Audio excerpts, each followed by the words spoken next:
Okay, welcome to the Unitarian Universalist Congregation of Lake County. I'm so happy to see all of you here today.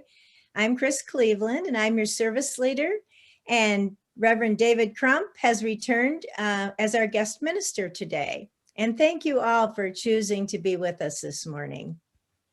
I'll begin with a few announcements. Be sure to check out your service bulletin. It's just chock full of all the activities going on here at our church, well, at our Zoom church.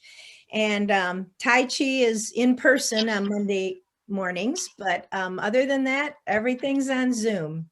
So there's a lot going on. We are not hiding out during this pandemic. This service is being recorded and it will be available on YouTube. And there's a link in the service bulletin on how to get to our YouTube channel. And the joys and concerns and the discussion period after the service will not be recorded. The chat box in Zoom is open and it has an opportunity for you to make donations, or if you have a joy or concern that you don't want to share out loud, you can put that in the chat box and it will be read during Joys and Concerns. Bernie, do you have an announcement? Yes, I do. And this is the last time for this moment that you'll have to put up with me. This is about For the Love of Money. Next Sunday, from 3 to 4:30 is another bake sale that we're doing right at church. And it will be a very safe moment to buy goodies and to bring goodies. So please join us next week. It's 3 to 4:30. Thanks. See you then. And Jane, to hook on with that. Yes. Thank you. I did not put anything in the newsletter, but I am going to collaborate with Bernie, and you can drop off a variety of goods, and I will take them to Lake Cares and Open Door. And later on this week, I'm going to send out an email blast listing all of the things that you could bring. So be looking out for that. Okay. Yes, Janine. Good morning. Most of you received your ballot for voting this week on the land proposal. And I just want to encourage people, if you haven't voted already, please do so.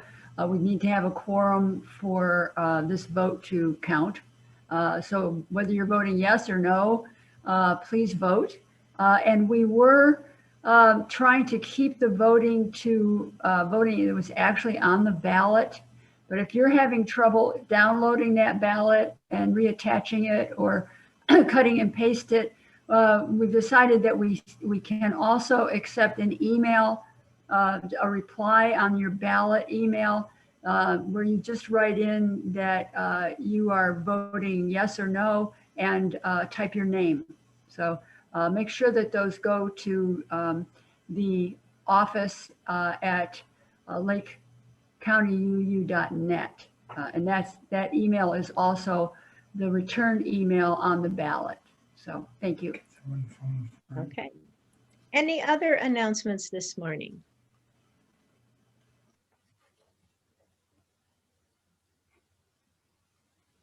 Okay. I guess we're good. We gathered today. Wait. I've been raising my hand. Nobody saw me. Okay.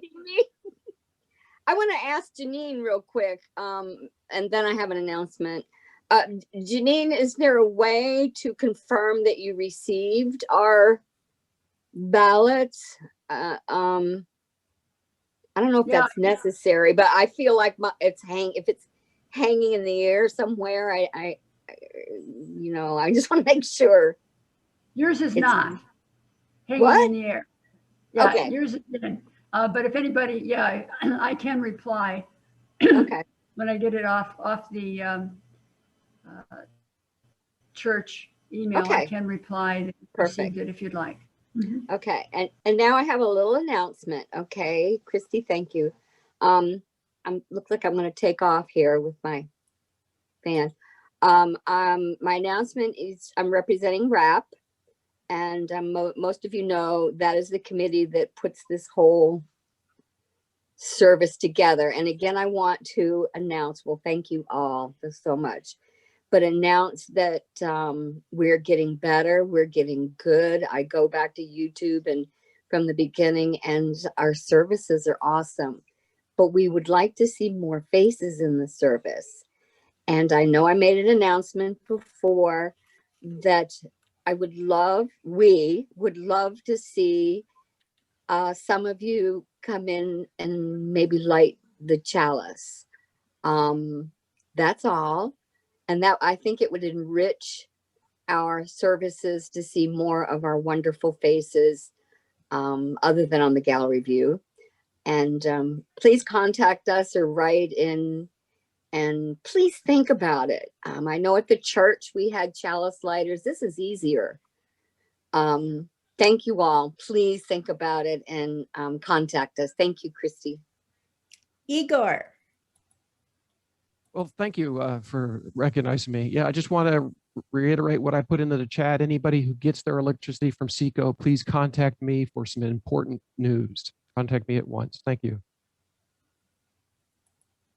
Okay. Now, is there anybody else? Anybody see any hands? Virtual or real? Okay. So we gather today, not despite our differences, but to celebrate our differences. We help each other to grow when we bring all of ourselves to this space. And this is what makes our time together sacred. We come together because we know we are stronger together. So wherever you are in your spiritual journey, we welcome you. May we root ourselves in the values of this faith: justice, compassion, and peace. Come, let us worship together. If you are a first-time visitor or perhaps returning after an absence and you feel comfortable doing so, I invite you to wave your hand in front of the camera so we can see you, and a member of our tech staff will call on you, and our tech volunteers. And then you can unmute and tell us who you are and what brought you here. Is anybody interested in doing that?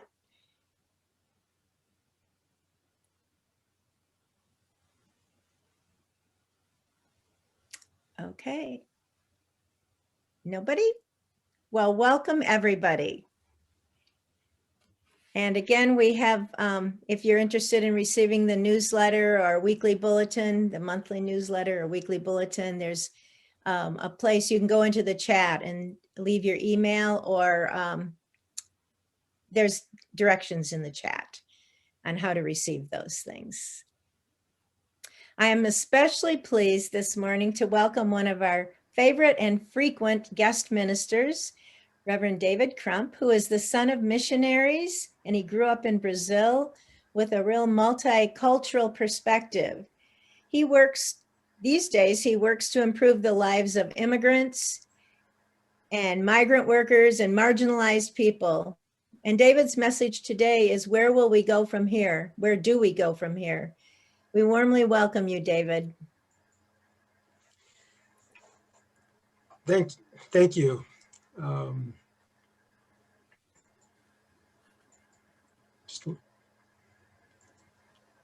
Sorry, I just wanted to make sure I was unmuted here.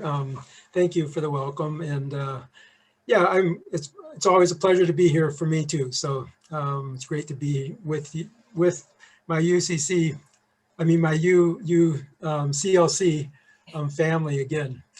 Our opening words this morning, Christy mentioned Brazil. Our opening words this morning are a music video, and it's sung in Portuguese. But I think the beauty and energy will speak to you.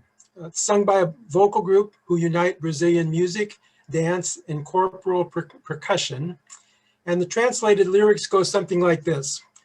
Child, tomorrow morning when you awake, I want to tell you that joy will, like a waterfall, come crashing down over humankind.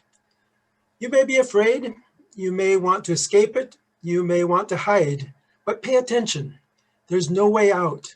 In the morning, when you awake, joy will, like a waterfall, come crashing down over humankind.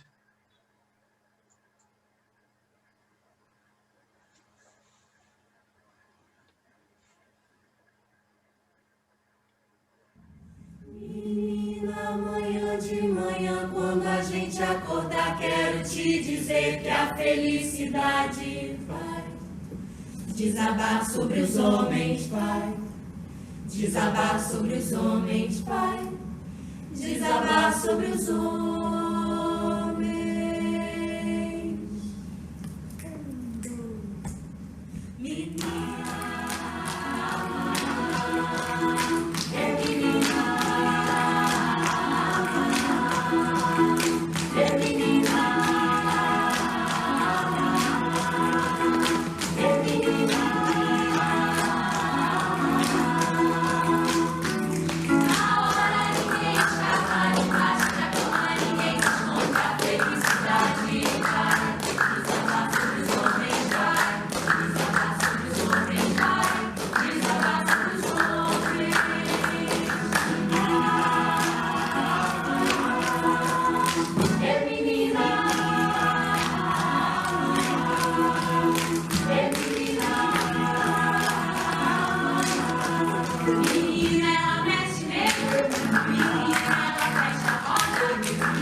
Our chalice lighting words this morning are by Melanie Davis.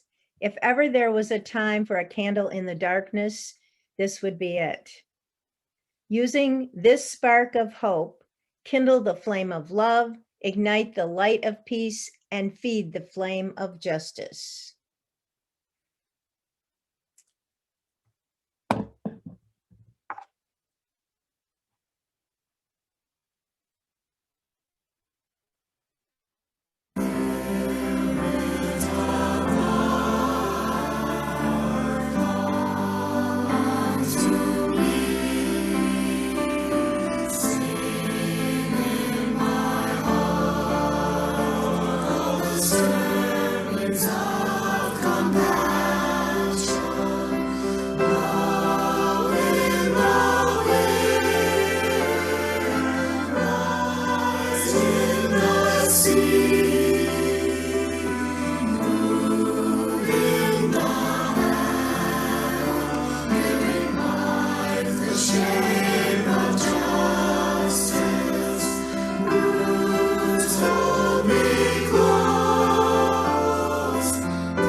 Each Sunday, we make time for those who wish to offer a joy, concern, or sorrow.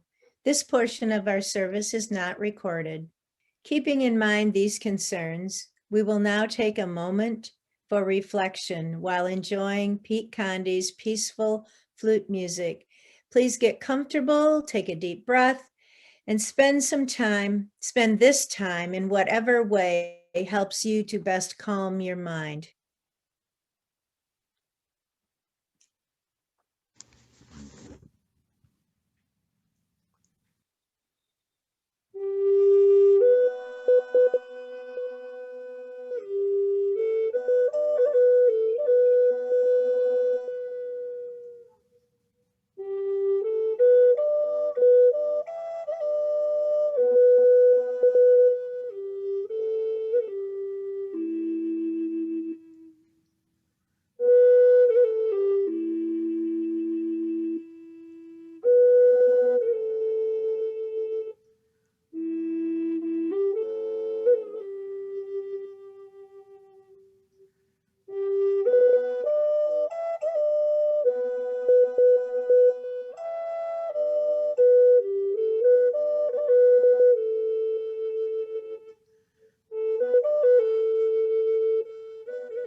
Let us affirm who we are by reciting together our congregational covenant. Love is the spirit of this church, and service is its law. This is our great covenant, to dwell together in peace, to seek the truth in love, and to help one another. It is our practice to give generously to our church as we are able, and keeping in mind both its meaning in our lives and its impact on the world. We are thankful for all who provide financial support to UUCLC. In order to continue our virtual services and to keep our beautiful building protected and ready for our eventual return, we ask for whatever financial support you can provide. There are several ways to do this, and you can do it right in the chat box if you wish. Thank you for your donation today.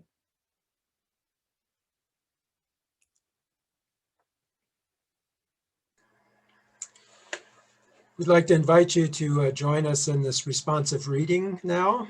You can stay muted. I will be leading. Christy will be doing the response live so everyone can hear it, but feel free to read along with her the responses.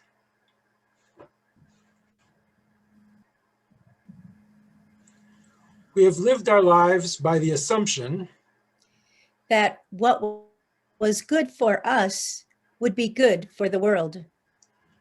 We have been wrong. We must change our lives to live by the contrary assumption that what is good for the world will be good for us. And that requires that we make the effort to know the world and learn what is good for it.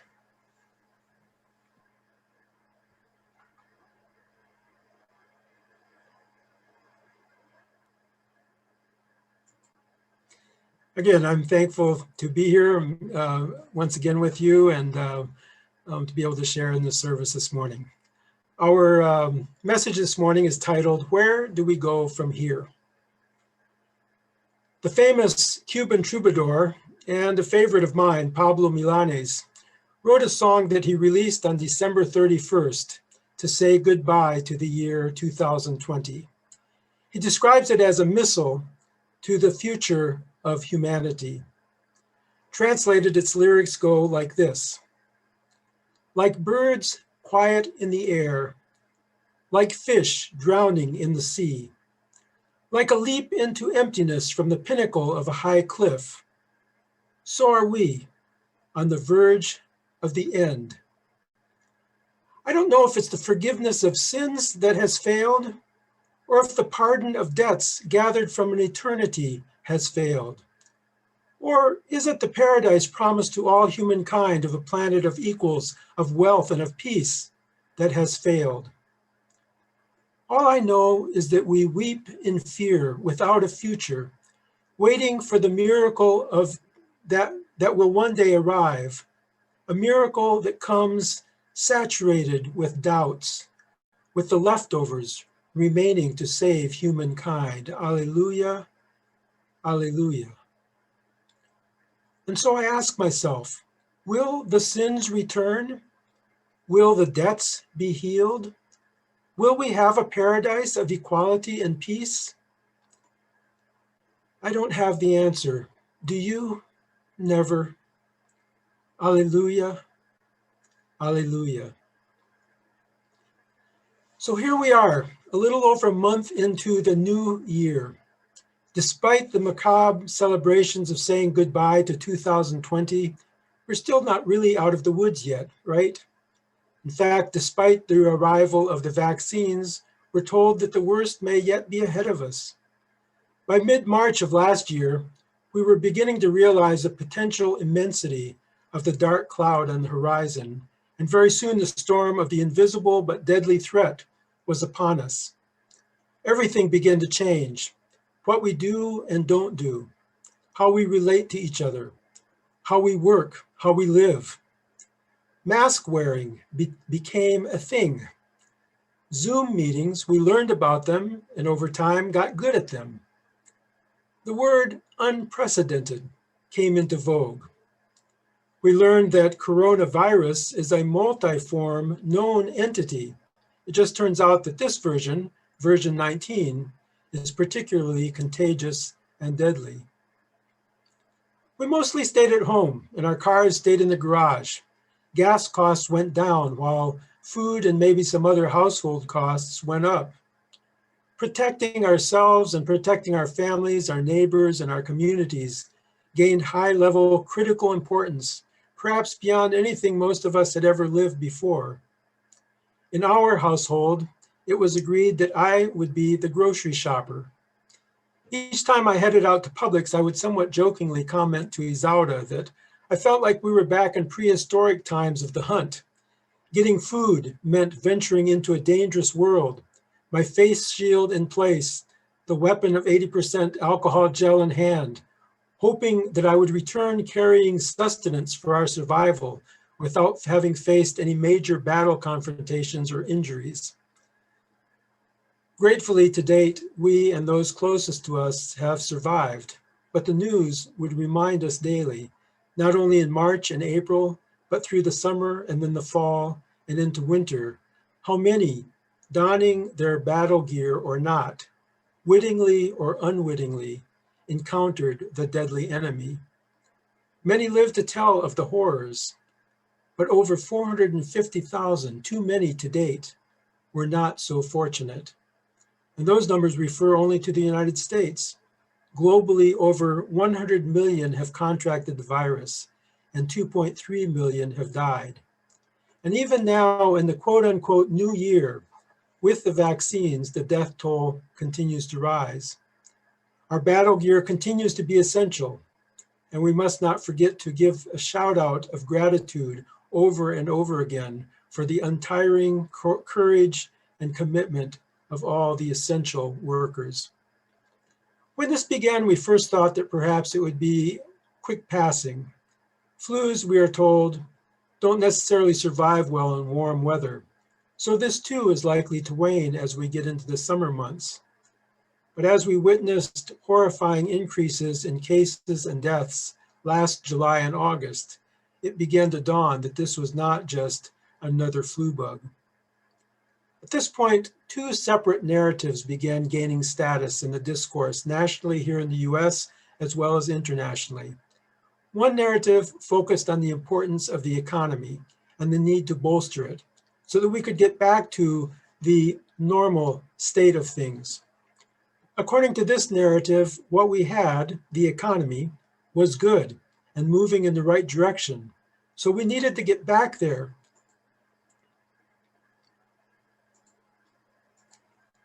So we needed to get back there to resume that trajectory.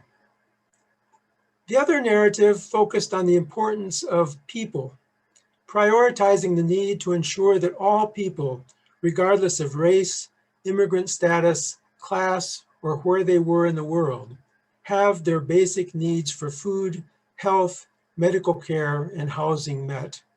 According to this narrative, our current reality highlights the fact that the old normal was perhaps part of the problem. Breen Brown posted the following on the World Pantheist Movement's Facebook page. Our pre-corona existence was not normal, other than we normalized greed, inequality, exhaustion, depletion, extraction, disconnection, confusion, rage, hoarding, hate, and lack. We should not long for return, my friends, she writes. We have been given the opportunity to stitch a new garment, one that fits all of humanity and nature. In other words, rather than return to the previous normal, what is desperately needed at this time is to envision and build a new normal.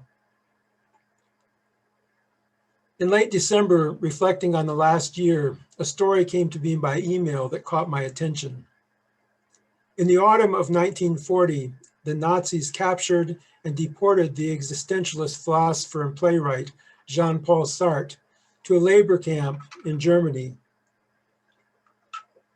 Before Christmas that year, Paul Feller, a fellow prisoner and a Jesuit priest, persuaded Sartre to write a nativity play for the French Christians who shared his captivity. Sartre had been baptized a Catholic, but by this time was a declared atheist. Nevertheless, as a gesture of solidarity with his French fellow prisoners, he wrote a short nativity play in word. The focus is on Mother Mary and her reflections concerning the child she holds. On one hand, she is like any mother, gently, caringly, holding this new little bundle of wonder, but also of self-centered demand. Picking up, though, on the context within the Gospels and within Christian faith and theology, Sartre's play also suggests that Mary wonders about the identity of her child with the divine. On one hand, the thought that she holds the infant God brings a certain kind of existential angst, even horror, a sense of distance and separation that is insurmountable. But then again, and I found this to be particularly powerful in Sartre's Mary, when she thinks, this God is my son.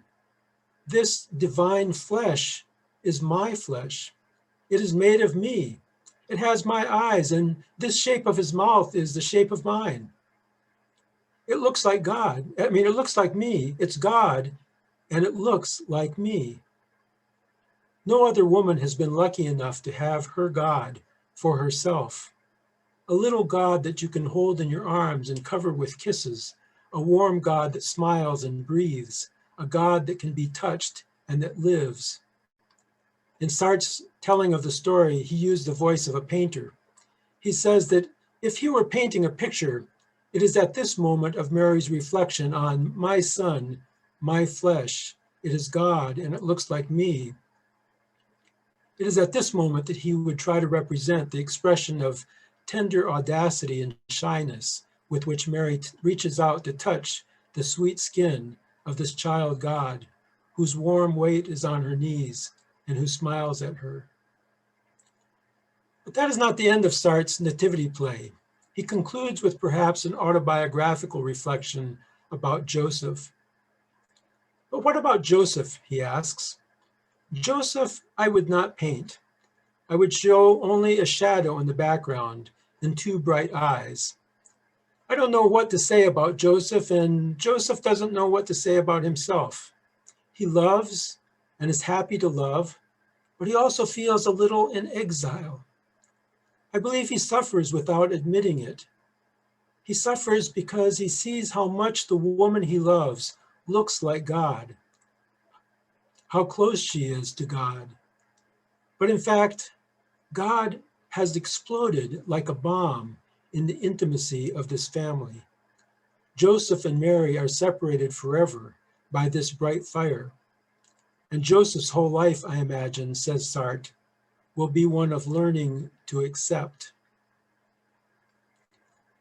As I'm sure all of us are aware, this story of the birth of the child God, although not part of the earliest first century Christian writings, stands as a central foundational story within Christianity. For the Christian community, what this story represents is a message of good news and hope, the announcement and promise of a new normal. However, as I look at history and at our world, as I consider human society, including so-called Christian societies, have virtually everywhere over centuries, perhaps forever, been characterized by all forms of greed and injustice, class and race divisions, religious intolerance and wars, and white, quote-unquote, Christian nationalism. As I witness the ongoing police violence directed especially at my Black and brown sisters and brothers, and as we become ever more aware of the racism entrenched deeply at the very core of our national culture, as we anticipate the yet to be fully realized health and economic impact of the virus across our nation and the world, as we live globally the effects of governments that are not only dysfunctional, but that are guided by undemocratic priorities, willing even to assume the public audacity of seeking to overthrow elections in the longest standing democracy in the world, governments that favor short-term economic priorities, including the very demise of life on this planet over people, that favor the wealthy class while showing virtual disregard for the citizens, especially those at the margins. With all of this, I find myself with Sartre and with Joseph pondering, seeking not simply to accept, but to grapple with and understand the old normal and what it means to envision and work toward a new normal. And I too do not claim to have the answer. That is something I think we need to come to together in stages, intentionally, carefully, seeking to follow the moral arc of the universe as it bends ever so slowly and stubbornly towards justice. Importantly, I believe that it is in creating and naming a detailed utopian vision of the new normal world we seek that we will find the roads that lead us there. What steps must we take to shift this world from the priority of money and profit to a priority on the common good and life? What will it take us to move from our focus on me and mine to a focus on all of us, living out in real life that it takes a village? Friar Beto of Brazil made the point recently that we are shocked and overwhelmed to hear that over 2 million people have died globally of COVID-19 this past year. However, where is the outrage, he challenges, and the strategy to change the fact that over 9 million die annually from hunger in a world where we produce enough food to feed every single woman, man, and child? What is wrong with this old normal, deadly reality? And how do we envision and build a new normal that prioritizes life?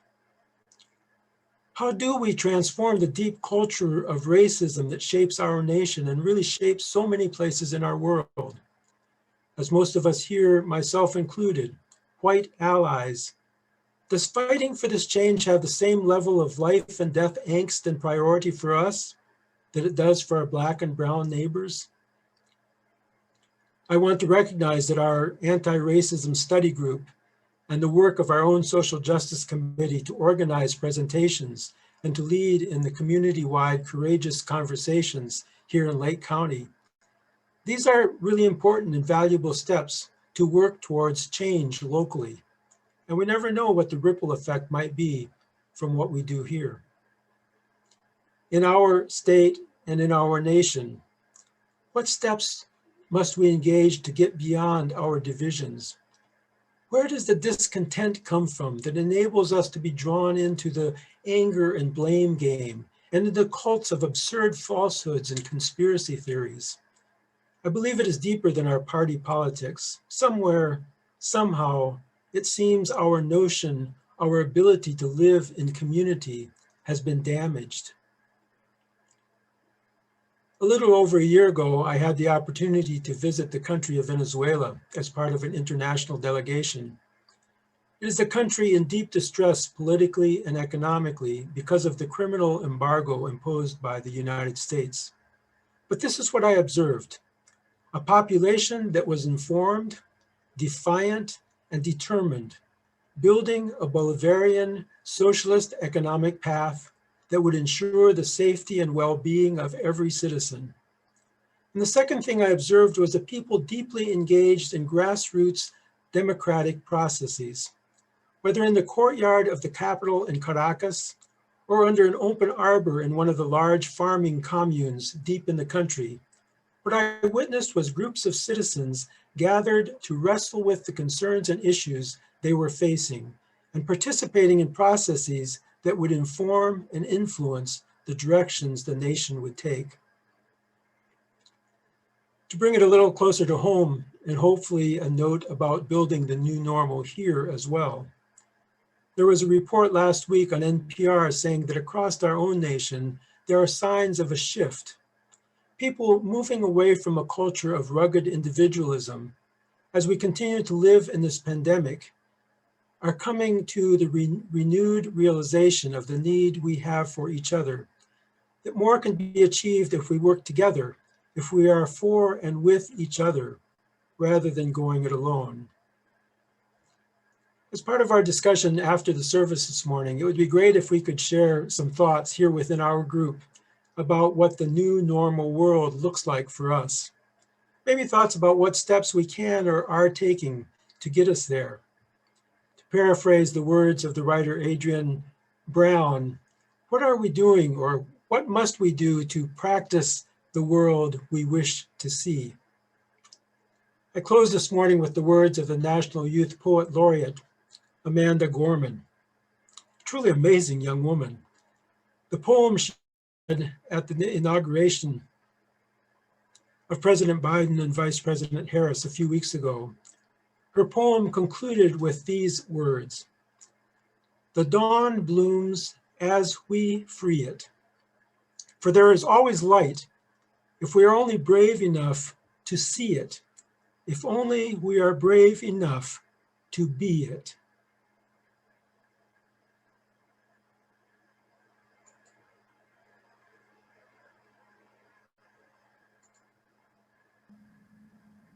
We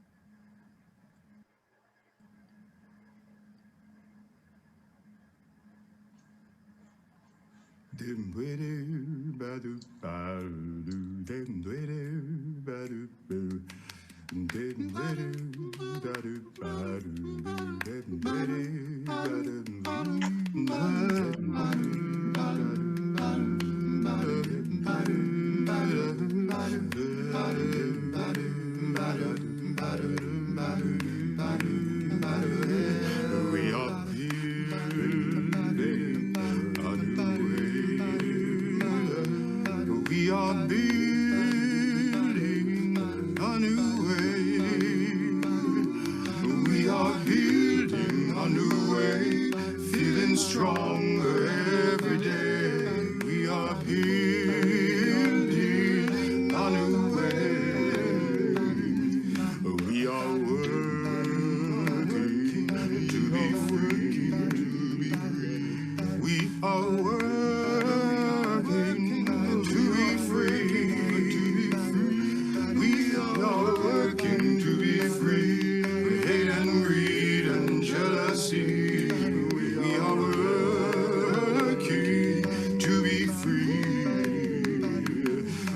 can feed our every need. We can feed our every need. We can feed our every need. Start with love, that is the seed. We can feed our every need. Peace and freedom is our cry. Peace and freedom is our cry. Peace and freedom is our cry. Without these the world will die. Peace and freedom is our cry.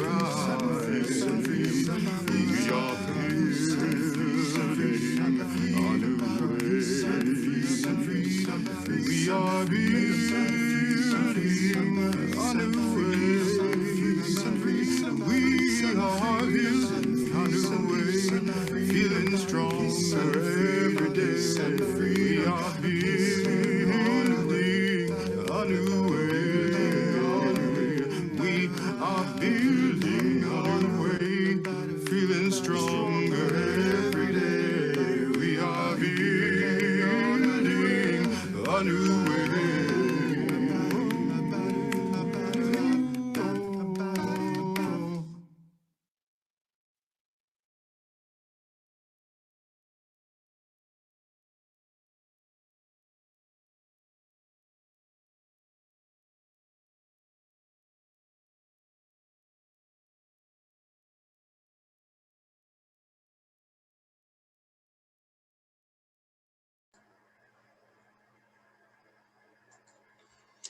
Our closing words this morning are the following. This year, regardless of where we stand on the religious spectrum, let us be more like Jesus. Hang out with sinners, upset religious people, tell stories that make people think, choose unpopular friends, be kind, loving, and merciful, and take naps on boats.